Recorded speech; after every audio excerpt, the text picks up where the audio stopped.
Bismillahirrahmanirrahim. Assalamualaikum warahmatullahi wabarakatuh. Perkenalkan, nama saya Muhammad Aidil Adha dengan NIM F2020 01163 dari kelas A3. Pada video kali ini saya akan menjelaskan tentang hubungan struktur aktivitas senyawa antidiabetik turunan triazolopiperazin amida. Baik, langsung saja kita masuk pada slide yang pertama, yaitu pendahuluan, di mana diabetes mellitus atau yang dikenal dengan kencing manis adalah salah satu penyakit yang mematikan di dunia. Penyakit ini merupakan penyakit di mana kadar gula dalam darah cukup tinggi karena tubuh tidak dapat melepaskan atau menggunakan insulin sehingga gula dalam darah tidak dapat dimetabolisme. Penyakit ini diklasifikasikan menjadi dua tipe, yaitu tipe yang pertama karena defisiensi produksi insulin dan tipe yang kedua karena resistensi penggunaan insulin. Dalam metabolisme glukosa tubuh, enzim dipeptidase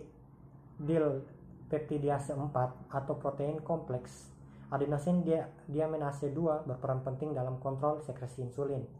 Kinerjanya dengan mendegradasi hormon pemacu produksi insulin dalam usus seperti GLP-1 dan GIP. Enzim DPP4 menonaktifkan hormon GLP-1 dan GIP dengan memotong ikatan N penghubung dari dua asam aminonya. Aktivitas DPP4 ini secara cepat meluas dan tidak terkendali dapat menyebabkan gangguan metabolisme glukosa karena produksi insulin menjadi kurang. Hasilnya adalah tubuh akan mengalami hipoglikemia. Dengan diketahuinya peran enzim ini, penelitian tentang pengembangan senyawa obat antidiabetik terdorong untuk melakukan penghambatan DPP4 agar sirkulasi endogen GLP-1 dan aktivitas insulinoptik dari GIP meningkat. Selanjutnya yaitu pembagian obat inhibitor atau penghambat DPP4, di mana senyawa obat ini dibagi menjadi dua golongan, yaitu golongan yang pertama yaitu substrate-like inhibitor yang terdiri atas obat cyanopyrrolidin, vidagliptin, dan saxagliptin. Dan golongan yang kedua yaitu non-substrate-like inhibitor yang terdiri atas obat sitagliptin dan alogliptin.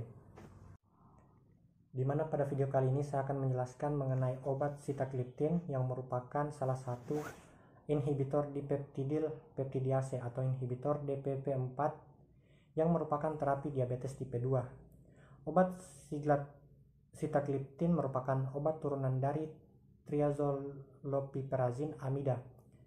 Sitagliptin adalah obat antidiabetes yang bekerja dengan meningkatkan kadar zat alami yang disebut incretins. Incretins membantu untuk mengontrol gula darah dengan meningkatkan pelepasan insulin, terutama setelah makan. Ia juga mengurangi jumlah gula yang dibuat oleh hati.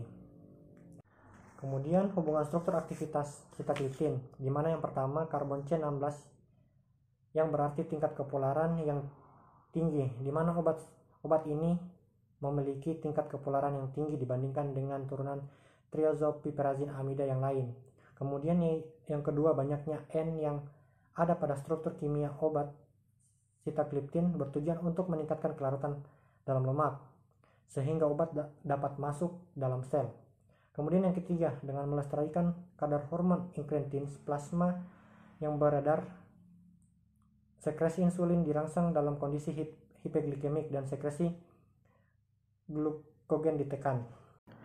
Kemudian pada slide ini adalah contoh gambar struktur senyawa induk dari triazolopiperazin amida. Kemudian ada tabel nama senyawa dan aktivitas senyawa turunan triazolopiperazin amida, bisa dilihat pada slide. Selanjutnya yaitu kita masuk ke metode analisis hubungan kualitatif struktur aktivitas yang digunakan. Pada penelitian kali ini digunakan data parameter elektronik dan molekuler dari senyawa fitting yang ada pada tabel pada slide sebelumnya, di mana senyawa yang dipakai itu senyawa nomor 3, 5, 17, dan 20 digunakan untuk analisis HKSA-nya, di mana digunakan analisis regensi multilinear dilakukan untuk mendapatkan model persamaan HKSA menggunakan metode enter dan backward, di mana penentuan kandidat molekul persamaan HKSA yang terbaik dilakukan melalui analisis secara statistik dengan mempertimbangkan harga R, adjusted R2, price, dan fit dan F-step-nya. Kemudian model persamaan yang terpilih kemudian diuji validitasnya menggunakan senyawa uji melalui perhitungan harga bioaktivitas keempat senyawa tersebut. Kemudian untuk metode desain senyawa yang digunakan yaitu model persamaan HKSA yang terbaik digunakan untuk mendesain senyawa turunan triazolpiperazin amida yang baru. Langkah ini dilakukan dengan memodifikasi tipe dan letak substituen pada senyawa induknya.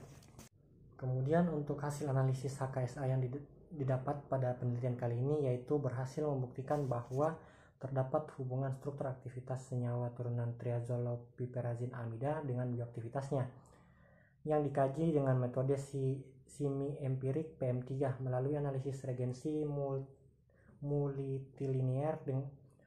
Hubungan tersebut dinyatakan dalam persamaan min log IC50 yang sama dengan 79,955 kurang 11,635 C1 kurang 2,094 C2 kurang 34,6 N11 tambah 797,684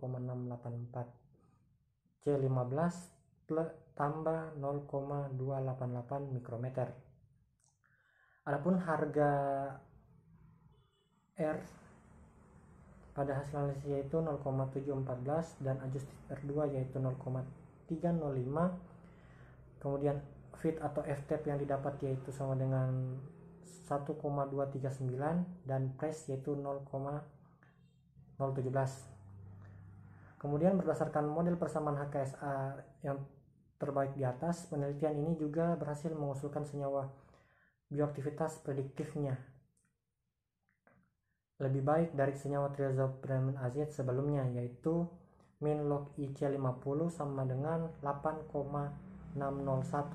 Senyawa yang dimaksud adalah 2R 4-okso 4,3 trifluorometil 5,6 dihidro 1,2,4 triazolo 4,3 apirazin 78H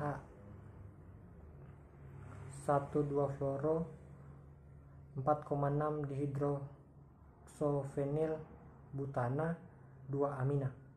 Selanjutnya dilihat dari ukurannya, substituen min NH2 dan OH- yang diusulkan pada senyawa-senyawa terbaik di atas termasuk spesies yang relatif kecil atau non-bulky. Ukuran kedua gugus ini relatif kecil dibandingkan gugus elektronegatif lainnya seperti NHR, OR, SR, CF3, dan R atau alkil. Pemilihan kedua gugus ini sudah sesuai dengan petunjuk di mana substituen non-bulky pada cincin fenil akan meningkatkan aktivitas inhibasi senyawa turunan triazolpiperazin amida. Kajian lebih lanjut tentang rute sintetis yang mungkin untuk senyawa-senyawa baru tersebut perlu dilakukan baik secara teoritis maupun empiris untuk mengembangkan obat anti diabetes mellitus tipe 2 yang lebih baik dan kompetitif. Mungkin itu saja yang bisa saya jelaskan pada video kali ini. Lebih dan kurangnya saya mohon maaf. Wabillahi taufiq wal hidayah. Wassalamualaikum warahmatullahi wabarakatuh.